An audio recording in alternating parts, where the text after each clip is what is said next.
Hey everyone, it's Alex, and welcome to the Marvel Snap Decks of the Week, the weekly series where I showcase the top 10 best decks in Marvel Snap. And if you'd like to support my content, hit that subscribe button. We're on our way to 100,000 subscribers, guys, and it's been my goal for the longest time to make it by the end of 2024, and you can help if you're not subscribed already. Let's get started with deck number 10, and it is going to be Toxic Surfer. There's a couple of different Surfer kind of decks making its rounds through the meta, and there's two on this particular list, which you know as me being a Surfer enjoyer, I most certainly do appreciate. This one here is Toxic Base Surfer, and what I like about it is we are seeing some Toxic, specifically with Ajax, but Ajax is obviously not going to be in a Silver Surfer deck. What we do have instead is a Sarah base deck that has Odin as a top off, which is great because if we play the Sarah on turn 5, that allows you to play a 5-costed Odin on top of a single-costed Hazmat in combination with one another. You add Wong in there, and suddenly you have yourself quite the wombo combo. If you happen to get that mystique behind it, then even the merrier. So regardless, a very high impact deck, one of the more combo-centric decks you're seeing in the meta right now if you enter that kind of play. But regardless, at a 56% win rate and a 0.32 cube rate, it is a legitimate option in the current meta. And hey, I'm never going to get tired of seeing Surfer decks kind of getting into the meta. At number 9, we do have a Wiccan deck in Wiccan Darkhawk. Now, this deck is pretty interesting in the sense that it does feature the Cassandra Nova, which gives you the opportunity to counteract Erisham, who continues to be very popular in the meta. Erisham we'll be talking about later because he does have a very high-performing win rate deck. But Wiccan in combination of cards, like obviously you got the Rock Slide, you have the Iron Man, which you can sneak out a little earlier. Most importantly, you have that Darkhawk, which can get protected behind the Cosmo, and Cosmo itself can create some disruption. I like this deck. It's pretty interesting. It's a new take on Wiccan and Darkhawk, and it is relatively new. We have a very low sample rate of games at this current point in time, so we'll have to see whether or not this particular deck weathers the storm. But in terms of the current meta, it is one of the better performing ones at a 36% win rate and a 0.32 cube rate. And that takes us to number 8. And it's unfortunate that Zoo has dropped this far, although, I mean, number 8 in the meta technically, but 57% win rate and a 0.31 cube rate, that is still remarkable for an archetype that, for most of Marvel Snap's existence, has largely been, well, dead. So the inclusion of, obviously, Mockingbird into these Zoo decks has generally increased its capabilities, but most importantly, most recently, you did have the addition of Marvel Boy, which has very consistently increased the win rate and cube rate of these archetypes. Gilgamesh's post-buff state continues to be one of the best kind of power slams you can do on turn 6, especially if you consider that you can play something like a Squirrel Girl and a Gilgamesh on turn 6 or an Ant-Man on turn 6. Very notable that it would appear as though Kate Bishop is not currently making the highest win rate version of Zoo, although she is kind of bouncing in and out of a couple of different decks. So it wouldn't surprise me if a couple alterations to this deck does result in Kate Bishop making herself back in. But overall, a very consistent deck, one that I love. I think Zoo is a great option in the current meta, despite the fact that Destroy is being played very commonly. The Tech of Kyera does make it, a little less worrisome to be going against Killmongers and other Destroy players, despite its amount of popularity. And then that takes us to number 7. Now, with this deck, you are seeing Sandman being utilized, much like you're kind of getting used to in the meta. Sandman, Ultron, providing you with that reach that you're looking for. But this deck leans a little more aggressively into that Ultron power. Your lowest costed card is that Dazzler, which obviously benefits from the locations being maxed out. Patriot is going to extend the reach of those Ultron kind of drones. And ultimately, Blue Marvel increases it even further. If you don't draw into your Ultron, you do get the benefit of Doctor Doom, whose Doom bots do love Patriot as well. Super Scroll, a very interesting tech card in the current meta. We are seeing lots of ongoing utilization, not necessarily because of speed. Speed is making some rounds here, but you are seeing a lot of Iron Man, you're seeing a lot of Blue Marvels, Khazars, and others as people are experimenting with a lot of Zoo and others. And it is worth noting as well is that Super Scroll copies Null, and that can be tremendously impactful, especially if you're playing Conquest, because a Destroy player, if they know Super Scroll's in your deck, they ain't never playing Null ever again, right? So you can also steal 8 cubes from them. Regardless, this version of Ultron Sandman is a decent performing one at a 58% win rate and a 0.35% cube rate. And that takes us to number 6 here, and it's Gwen Surfer. As I mentioned prior, it's very likely that you're going to see a lot of Surfer these days. We have a couple different iterations of Silver Surfer making rounds in the meta, and this here is a little less combo centric compared to the toxic based one we discussed earlier. However, I really do like this one. The addition of Copycat obviously gives you a lot of information, a lot of kind of fun nuance to play around.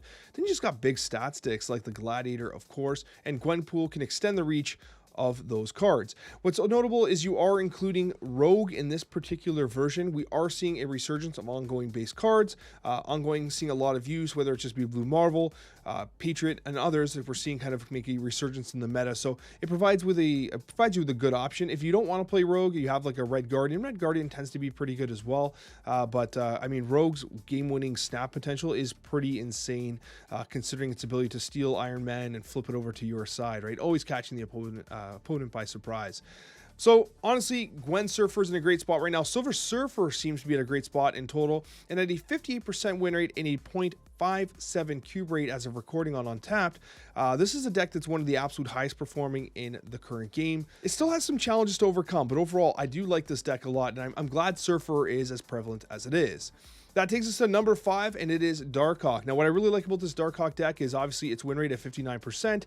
You have a 0.31 cube rate, but the addition of Juggernaut. Juggernaut has found itself into a number of different decks over the last couple of weeks as a major surprise play, often on turn 6. Listen, if you have a little bit of an advantage in a location and there's a little bit of room on the board, Juggernaut represents a chance to cleanly and reliably win a location. There are some cards that get around that, of course, like Dr. Dooms that can add 5 power, stuff like that. If you don't play, if Dr. Doom's played into another alternate location and etc. But generally speaking, Juggernaut's been a major surprise play, and it has been a bit of a cube stealer lately. Overall, though, you still see Nocturne in this deck that has fallen off in terms of popularity, but still represents a pretty strong card in the meta. And once again, you have that Kitty Pryde Athena Angela package, which is essentially that baseline of power that you can rely on to make sure that you're putting up enough points to get those dubs. And as we move to number 4, Black Swarm is a very fascinating deck that I've been seeing a lot in the meta, and I think it's gaining in popularity. The idea that you can use Black Bolt and Stature to be ever so disruptive, while also using Moon Knight to be disruptive as well. And it's very notable that Moon Knight here, because it hits the even costed cards, is only going to hit Swarm. Right? So it has that disproportionate advantage of, yeah, you're playing a 3/3, so it's a little weak on the power side, but you do get your Swarm, which you can use on turn 6 or wherever and whenever you want. But it's very notable that they are likely to lose a card in their hand, and then you're likely to Black Bolt them as well. So this has been a deck that actually has significant disruption-based factors, which we have not seen very often, right? And card draw being as rare as it is in Marvel Snap, this type of gameplay can provide you with a significant advantage. At a 59% win rate and a 0.47 cube rate, the statistics back this up to be legit. And so with that being said, if you're looking to try something really spicy here, and if you've not tried the new Moon Knight yet, this would definitely be the deck to do so. Coming in at number 3, we have Loki Arishem with a 60% win rate and a 0.45 cube rate. Looking at this Arishem deck, it's pretty standard in all of the stuff that Arishem tends to be doing. You've got that Blob, you've got the Goliath, you've got the Shang-Chi to answer the opposing Blob if you're in that Arishem mirror match. Some changes we've seen to this deck, though. We do see the inclusion of Legion for a little bit more location manipulation. We've seen Absorbing Man kind of step out of the deck in this version, and Shadow King is a card that's crept its way into this deck. And I think this is a very notable card in the meta right now, as it's used to, it's used to counter opposing players' blobs, and a lot of other cards that are going to be gaining this power. It can counter, Marvel Boy and the Zoo decks, stuff like that. We also see Copycat sliding into this deck as well. Very, very popular card within the meta at the moment. It's just like this 3/5 stat line that we've come to love in Marvel Snap. We've seen Nocturne recently change to a 3/4. So, having a card that's a 3/5 that's also going to steal an ability from one of your opponent's cards from their deck, it's just going to be good, right? It's usually a 3/5 with a decent effect.